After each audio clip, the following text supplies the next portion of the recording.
The wind cut through Jacob like a knife through worn leather as he rode his horse through the desolate Wyoming territory on Christmas Eve, 1885.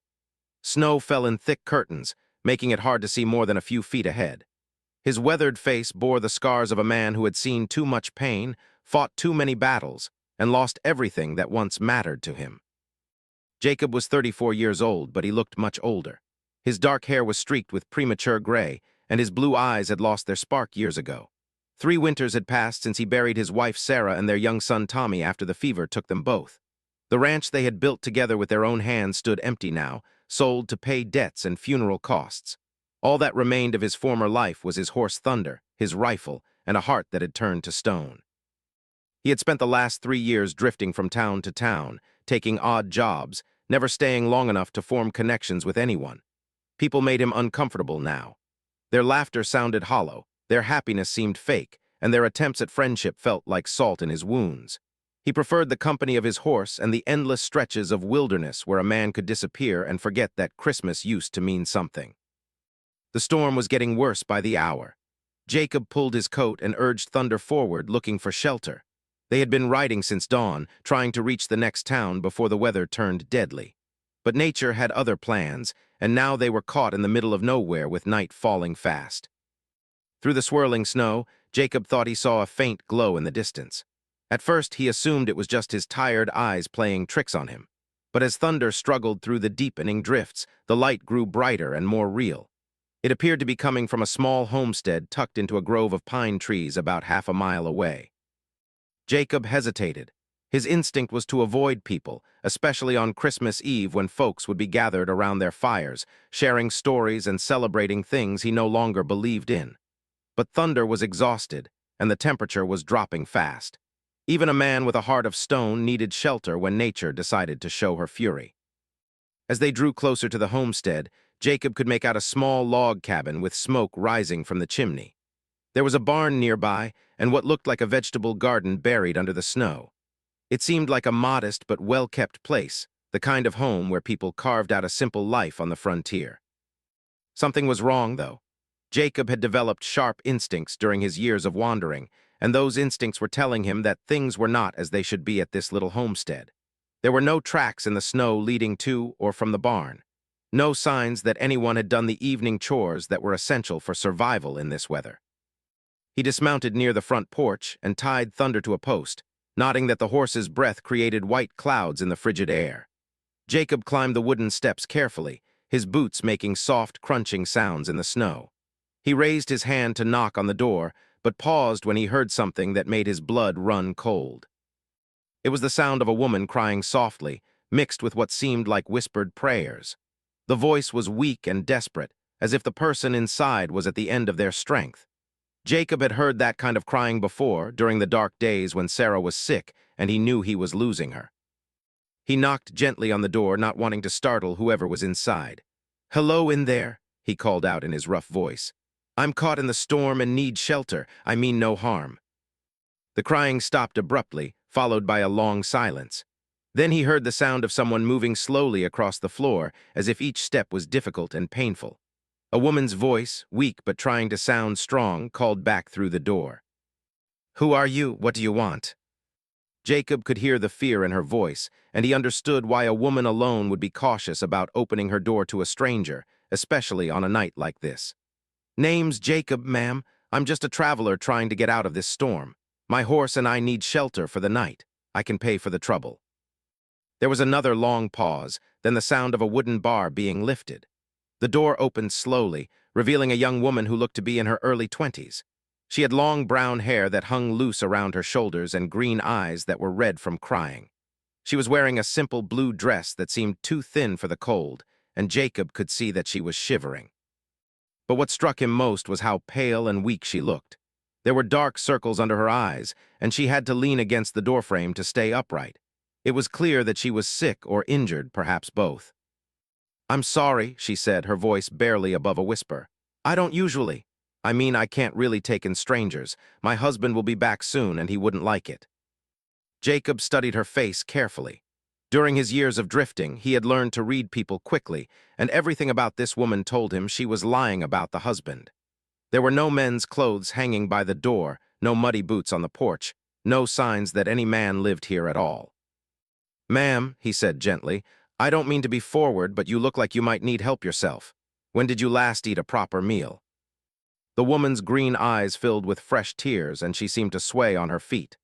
"I'm fine," she insisted, but even as she spoke, Jacob could see that she was anything but fine. "Really, I can manage on my own."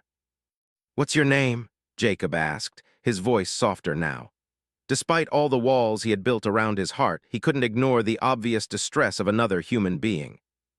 "Elizabeth," she whispered. "Elizabeth Carter, but everyone calls me." "Well, miss, I'm going to stable my horse in your barn if that's all right.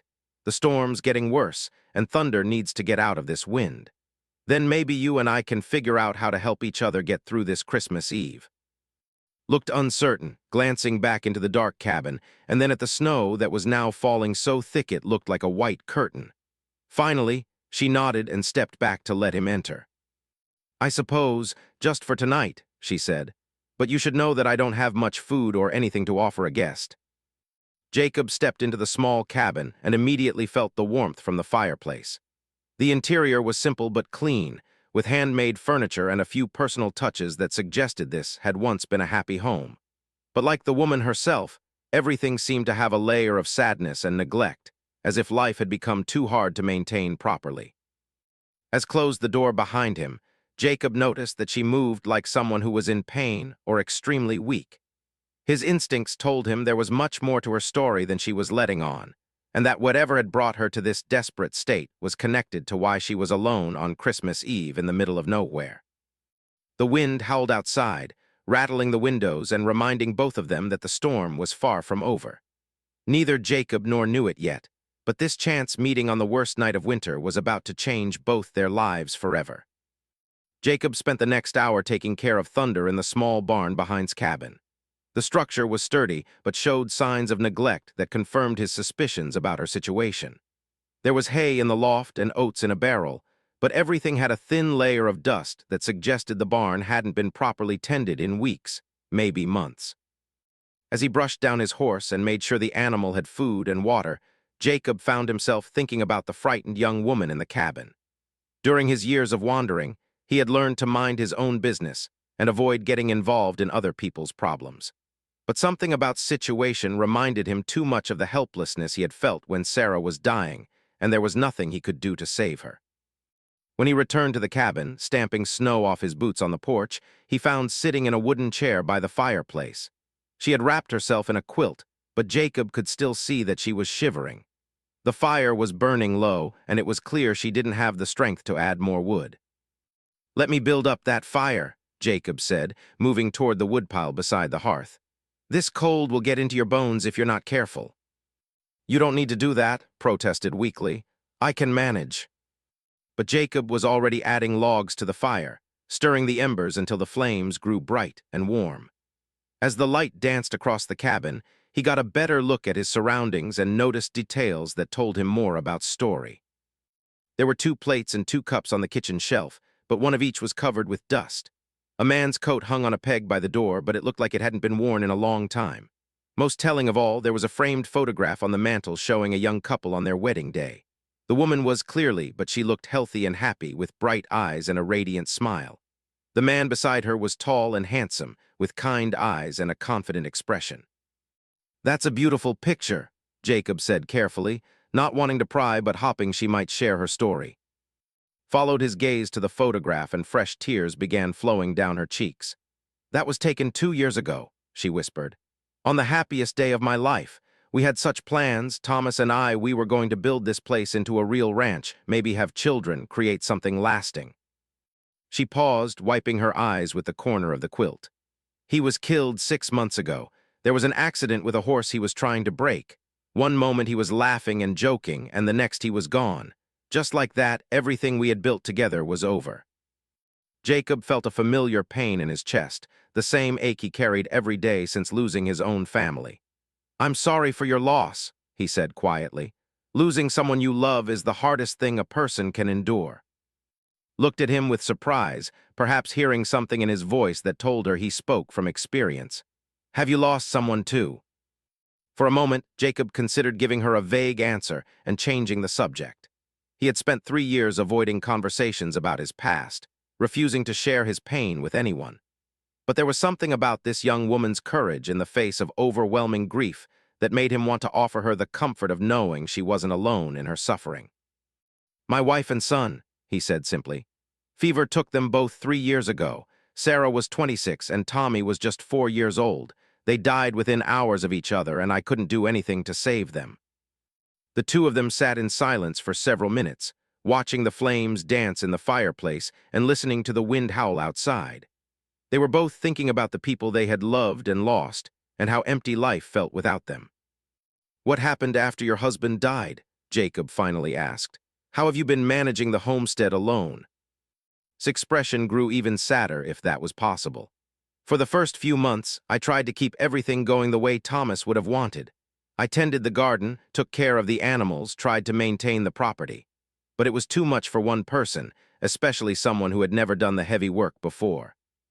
She gestured toward the window where the storm continued to rage. "One by one, I had to sell the livestock to buy food and pay debts. The cow, the chickens, the pigs Thomas was so proud of. By October, there was nothing left except this cabin and the land itself." "And your family?" Jacob asked. "Don't you have people who could help you?" Shook her head. "My parents died when I was 16. I have a sister in Louis, but she has her own family to worry about and no money to spare. Thomas and I thought we could make it on our own out here. We were so confident, so sure that love and hard work would be enough." Her voice broke on the last words, and Jacob could see that she was fighting back sobs. "The truth is, mister, I haven't eaten a real meal in 3 days. I've been living on water and the few potatoes left in the cellar. I was actually praying for God to either send me help or let me join Thomas in heaven when you knocked on my door tonight." Jacob felt something crack inside his chest, a small fissure in the wall of ice he had built around his heart.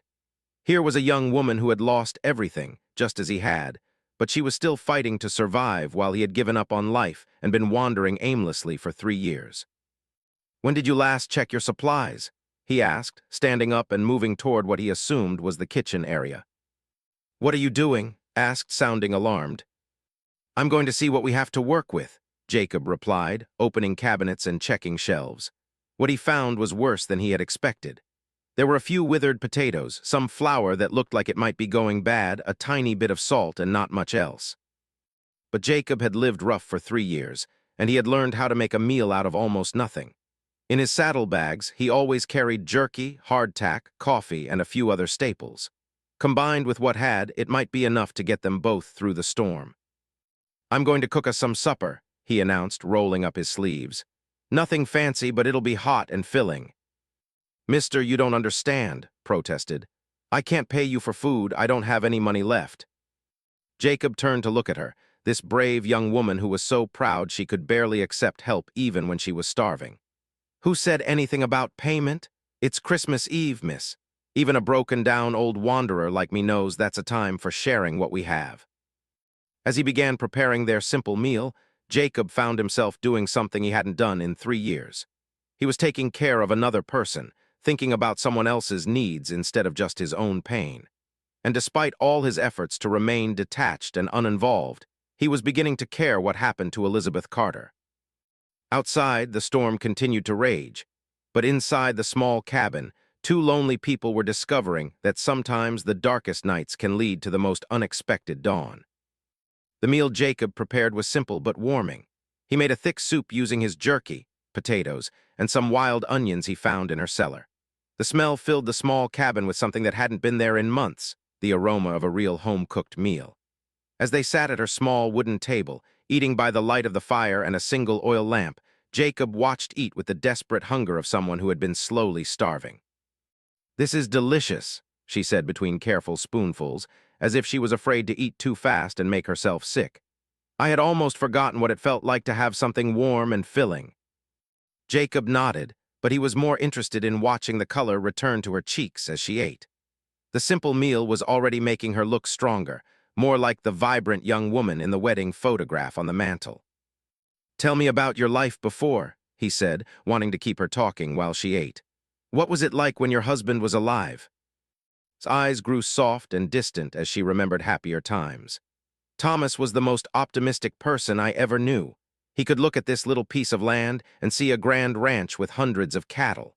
He'd point to empty fields and describe the crops we'd grow, the orchards we'd plant. He made me believe that anything was possible if we worked hard enough and loved each other. She paused to take another spoonful of soup, then continued. He would sing while he worked, usually old Irish songs his grandfather had taught him.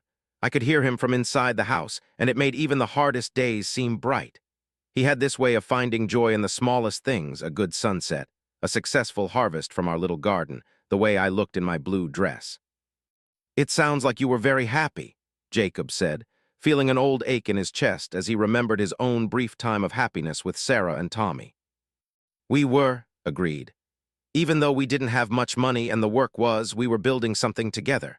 Every fence post Thomas set, every row I planted in the garden, every improvement we made to the cabin, it all felt like we were creating our future one day at a time." She looked around the cabin with sad eyes. "Now it feels like I'm living in a museum of memories. Everything reminds me of him, but nothing feels alive anymore. I kept thinking that if I could just hold on long enough, maybe I'd figure out how to make the homestead work by myself. But I'm not strong enough, and I don't know enough about ranching to succeed alone." Jacob finished his soup and leaned back in his chair, studying this remarkable young woman. Despite everything she had been through, despite being on the edge of starvation and despair, she still had a dignity about her that reminded him of Sarah. But there was also a strength in that was uniquely her own, a determination that had kept her fighting long after most people would have given up. "What will you do when the storm passes?" he asked. "Do you have anywhere to go?" His face fell and she stared into her empty bowl. "I don't know," she admitted. "I've been putting off that decision because all the options seem impossible. I could try to sell the land, but who would want to buy a remote homestead in the middle of winter? Even if I found a buyer, it wouldn't be enough to start over somewhere else." She wiped her eyes with her sleeve. "My sister has offered to let me live with her family in Louis, but that would mean leaving everything Thomas and I built together. And I'd be a burden on them, just another mouth to feed with no way to contribute." "There has to be another choice," Jacob said, though he wasn't sure why he was trying to solve her problems. For 3 years, he had avoided getting involved in anyone else's struggles. "Maybe," said without much hope, "but I can't see it. Sometimes I think Thomas was too much of a dreamer. Maybe this place was never meant to be anything more than a beautiful, impossible dream." As they continued talking through the evening, Jacob learned more about the challenges had faced since her husband's death. The isolation of the homestead meant she rarely saw other people, and when she did, they were usually men who made her uncomfortable with their obvious interest in a young widow. Some had offered to help her with the property, but their intentions were clearly not honorable, and she had learned to be wary of strangers. "That's why I was so frightened when you knocked on the door," she explained. "In the past few months, 3 different men have stopped by claiming they wanted to help, but what they really wanted was to take advantage of my situation. One even suggested that I should be grateful for any man's attention and shouldn't be so particular about marriage since I was clearly unable to survive on my own." Jacob felt anger rise in his chest at the thought of men preying on a vulnerable young woman.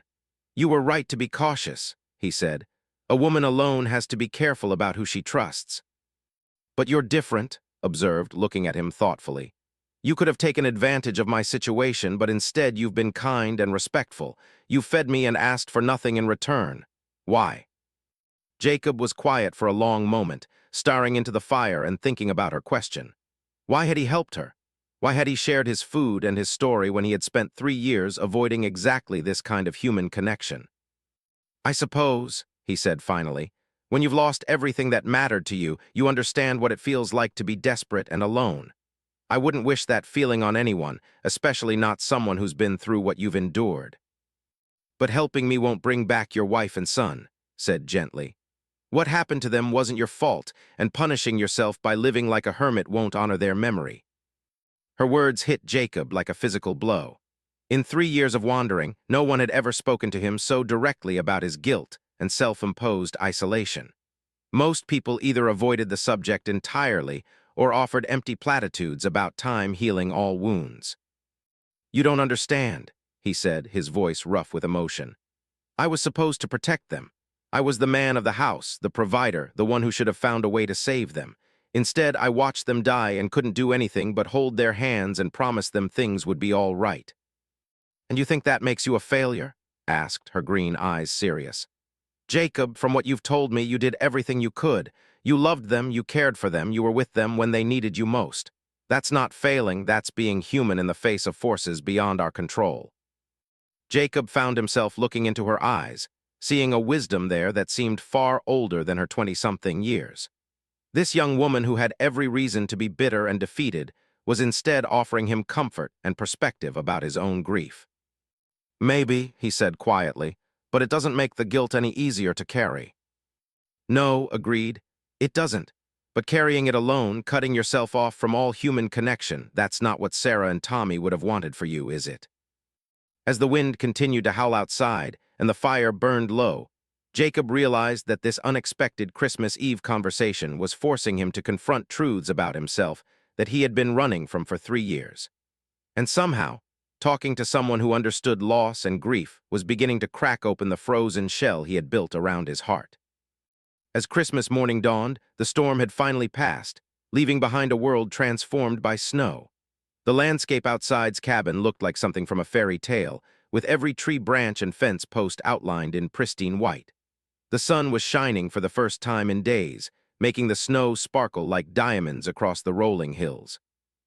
Jacob woke early, as was his habit, and quietly built up the fire so the cabin would be warm when stirred. He had spent the night in Thomas's chair by the fireplace, wrapped in an old quilt, while slept in the small bedroom. It was the first time in 3 years that he had slept under someone else's roof, and he found the experience both comforting and unsettling. During the long, dark hours of the night, he had done a lot of thinking about their conversation and about the unexpected connection he felt with this brave young woman. Had shown him something he had forgotten existed, the possibility that two broken people could help each other heal, that sharing pain could somehow make it more bearable. When emerged from the bedroom, she looked better than she had the night before. The meal and a good night's sleep had restored some of her strength, and there was a light in her green eyes that hadn't been there when he first arrived. She was wearing the same blue dress, but she had braided her long brown hair, and Jacob thought she looked beautiful in the morning light streaming through the windows. "Good morning," she said softly. "I hope you were comfortable in that chair. I should have offered you the bed and taken the chair myself." "The chair was fine," Jacob assured her. "I've slept in much worse places during my travels. How are you feeling this morning?" "Stronger," admitted, moving to look out the window at the snow-covered landscape. "It's amazing what a good meal and a warm fire can do for a person, and what good company can do for the spirit." She turned back to him with a shy smile. "Thank you, Jacob, not just for the food and shelter, but for listening to my story and sharing yours. It's been so long since I've had someone to talk to, someone who understands what it's like to lose the people you love most." Jacob felt that crack in his heart widen a little more. "I should be thanking you," he said. "Last night was the first time in 3 years that I felt like a human being instead of just a ghost wandering around the countryside." They worked together to prepare a simple breakfast from the remaining supplies, moving around the small kitchen with an easy familiarity that surprised them both. As they ate, they talked about practical things, the condition of the homestead, what repairs needed to be done, how much work it would take to make the place productive again. "If someone were willing to put in the effort," Jacob found himself saying, "this could be a good little ranch again. The land is fertile, there's plenty of water from that creek, and the location is protected from the worst weather. Your husband chose well when he picked this spot." Nodded, but her expression was sad. Thomas always said this place had good bones. He could see its potential even when it was just empty prairie, but one person can't handle all the work it takes to run a proper homestead. "No," Jacob agreed. "It takes 2 people working together to make a place like this succeed." The words hung in the air between them, and both of them felt the weight of what wasn't being said. Here was a woman who needed help to save the home she loved, and here was a man with the skills and experience to provide that help. But both of them had been hurt too deeply to easily trust in new beginnings. After breakfast, Jacob went outside to check on Thunder and assess the storm damage. The snow was deep but not impossible to manage, and the clear skies suggested that travel would be possible by afternoon. As he walked around the property, he found himself noticing things with a rancher's eye, places where fences needed repair, areas that would be perfect for pasturing cattle, spots where crops could be planted come spring. For the first time in 3 years, Jacob was thinking about the future instead of just surviving from one day to the next. The realization both excited and terrified him. Was he ready to care about something again? Was it fair to consider staying when his heart might not be capable of healing enough to love again? When he returned to the cabin, he found sitting at the table with several papers spread in front of her. She looked up as he entered, and he could see that she had been crying again. "What's wrong?" he asked, sitting down across from her. "I found these papers this morning while I was looking for something," she said, gesturing to the documents. "They're notices from the bank in town. I had forgotten about them in all the confusion of trying to survive from day to day." Jacob picked up one of the papers and read it quickly. His expression grew grim as he understood what he was seeing. "When are these debts due?" "The final notice says January 15th, whispered. "If I can't pay what Thomas owed for the land and the improvements we made, the bank will foreclose and auction the property. That's less than 3 weeks away." Jacob studied the numbers, calculating quickly in his head. The debt wasn't enormous by banking standards, but it might as well have been $1 million to a woman who had no income and no assets to sell.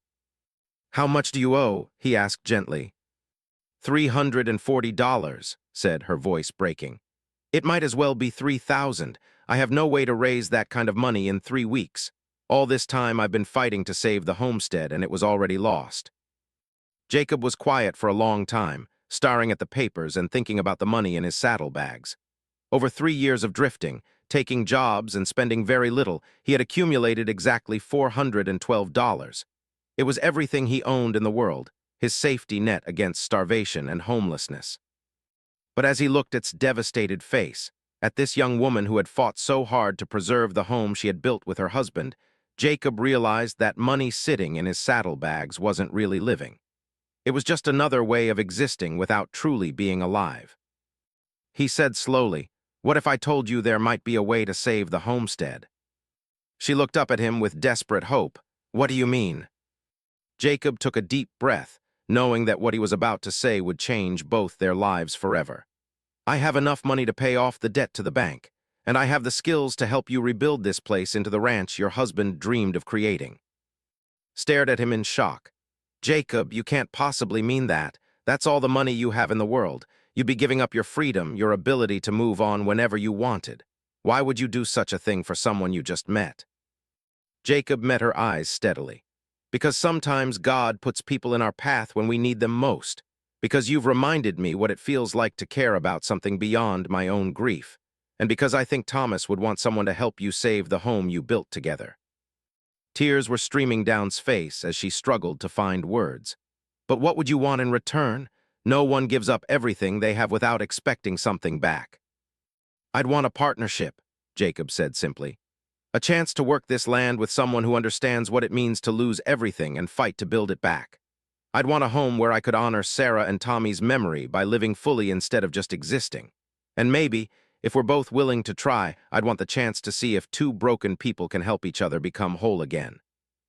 Outside, the Christmas sun continued to shine on the snow-covered homestead, casting everything in a bright, hopeful light that seemed to promise new beginnings for those brave enough to believe in second chances. 6 months later, the homestead looked completely transformed. Where there had once been broken fences and overgrown fields, now there were neat pastures where a small herd of cattle grazed contentedly. The vegetable garden was flourishing under careful tending, and Jacob had built a new chicken coop where a dozen hens provided fresh eggs every day. The partnership between Jacob and had developed slowly and carefully, built on mutual respect and shared determination rather than desperate need.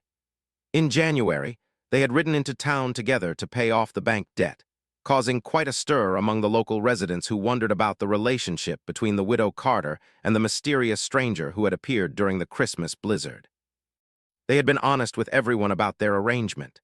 Jacob had invested his savings in the homestead and moved into the small room Thomas had built as an office, while maintained her privacy in the main bedroom. They worked as partners during the day and maintained separate living spaces in the evening, both of them taking time to heal from their losses while slowly building trust in each other. The work was hard but satisfying.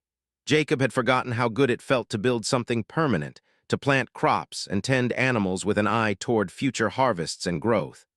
Every improvement they made to the property felt like a victory over the despair that had nearly destroyed them both. Flourished with regular meals and a sense of purpose.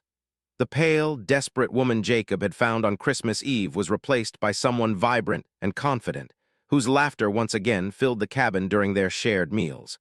She had a talent for managing the household and garden that complemented Jacob's skills with livestock and construction perfectly. But the most remarkable change was in Jacob himself. The bitter, hollow man who had drifted aimlessly for 3 years was gradually remembering how to hope, how to plan for tomorrow, how to care about someone other than himself. He still carried the grief for Sarah and Tommy, but it no longer felt like a crushing weight that made every day a struggle to survive. The turning point came on a warm evening in late June. They were sitting on the front porch after a long day of haying, watching the sunset paint the sky in brilliant oranges and purples. Was mending one of Jacob's shirts, her needle flashing in the golden light, while Jacob whittled a new handle for a broken tool. "I've been thinking," said quietly, not looking up from her sewing, "about what people in town are saying about us." Jacob set down his knife and looked at her. Over the months, they had both become aware that their unconventional living arrangement was the subject of considerable gossip. Some people assumed they were secretly married, others whispered about improper behavior, and a few well-meaning busybodies had suggested that needed to either marry Jacob properly or send him away to protect her reputation. "Does it bother you," he asked, "what they're saying?" Was quiet for a moment, finishing a particularly delicate stitch before she answered. "Not the way I thought it would," she said. "I used to care a great deal about what people thought of me, but this year has taught me that surviving and finding happiness are more important than following every social convention." She looked up at him then, her green eyes serious in the fading light. "But I do think we need to decide what we want our future to look like. We can't live in this suspended state forever, can we?" Jacob felt his heart begin to beat faster. This conversation had been building for weeks, perhaps months, and he knew that how he answered would determine the direction of both their lives. "What do you want?" he asked gently. "If you could have anything, what would make you happy?" She set down her sewing and looked out across the land they had worked so hard to restore. "I want this," she said simply. "I want this place, this partnership, this feeling of building something meaningful. I want to wake up every morning knowing that we're creating a life together instead of just surviving separately." She paused, then looked directly into his eyes. "And I want you, Jacob, not because I need someone to take care of me, and not because I'm trying to replace Thomas. I want you because you're a good man who's shown me that it's possible to love again without forgetting the people we've lost." Jacob felt the last of the ice around his heart finally melt completely. "I love you too," he said, the words feeling both foreign and perfectly natural after so many months of careful friendship. "I thought I was incapable of feeling that way about anyone ever again, but you've proven me wrong about a lot of things." He reached over and took her hand, marveling at how right it felt to touch her with tenderness rather than just practical partnership. "Will you marry me? Will you let me be your husband and help me turn this place into the home we both dream of?" Tears were flowing down her cheeks, but she was smiling as she nodded. "Yes," she whispered. "Yes, I want to marry you and build a real life together." They were married in September, in a simple ceremony at the little church in town. Most of the community attended, curious to witness the unusual romance that had grown out of a Christmas Eve blizzard. Wore her mother's wedding dress, carefully altered to fit, while Jacob wore a new suit ordered specially for the occasion. As they exchanged vows in front of friends and neighbors, both Jacob and thought about the people they had loved and lost. Thomas and Sarah and little Tommy would always be part of their story-honored memories that made their new love more precious rather than less. They weren't trying to replace what they had lost, but rather to build something new and equally beautiful. The years that followed were filled with the kind of quiet happiness that comes from shared work, mutual respect, and deep affection. They expanded the ranch gradually, adding more cattle and eventually building a larger house when their first child was on the way. Jacob proved to be a devoted father to their 3 children, while created a warm, loving home where neighbors knew they were always welcome. People in the county often spoke of the ranch as an example of what could be accomplished through hard work and determination. But Jacob knew the truth was more complex than that. Their success had grown out of 2 broken hearts that had somehow found a way to heal each other, two lost souls who had discovered that sometimes the darkest moments can lead to the most unexpected blessings. On Christmas Eve each year, they would sit by their fireplace and remember the night they had first met. Jacob would tell the story of how a desperate stranger had knocked on a cabin door during a blizzard, and would laugh as she reminded him that she had been even more desperate than he was. "I was praying for God to send help or take me home," she would always say. "I never imagined he would send both at the same time." And Jacob would hold her close and marvel at how fate had led him to exactly where he needed to be, at exactly the right moment, to save not just a lost Homestead lady on Christmas night, but his own soul as well.